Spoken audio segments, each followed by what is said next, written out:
নমস্কার, কেমন আছেন সবাই? পূজা ডান্স স্টুডিওতে সবাইকে স্বাগত। আশা করছি আপনারা সবাই ভালো আছেন আর আমিও খুব ভালো আছি। এই জায়গাটা থেকে বুঝতেই পেরেছেন অনেকেই যে এই জায়গাটা কোথায়। তো এই জায়গাটা হচ্ছে চিত্রকূট, যেখানে রাম আর সীতা বনবাসে ছিলেন।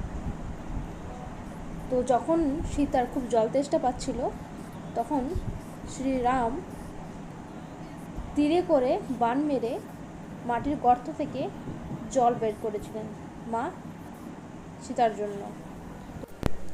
পুরোটা রয়েছে গুহার মধ্যেই, আবার যেতে হয়, যেটা কুয়োর মধ্যে অনবরত জল বেরোচ্ছেই। সেই পৌরাণিক কথাই মা সীতার জন্য এখনও সেই গঙ্গার জল এখনও বর্তন্য বেরোচ্ছেই। তো যদি ভিডিওটা ভালো লেগে থাকে অবশ্যই একটা লাইক কমেন্ট করবেন, আর এইসব ভিডিও দেখতে হলে অবশ্যই চ্যানেলটাকে সাবস্ক্রাইব করে নিতে হবে। সবাই মিলে বলো একবার জয় শ্রী রাম।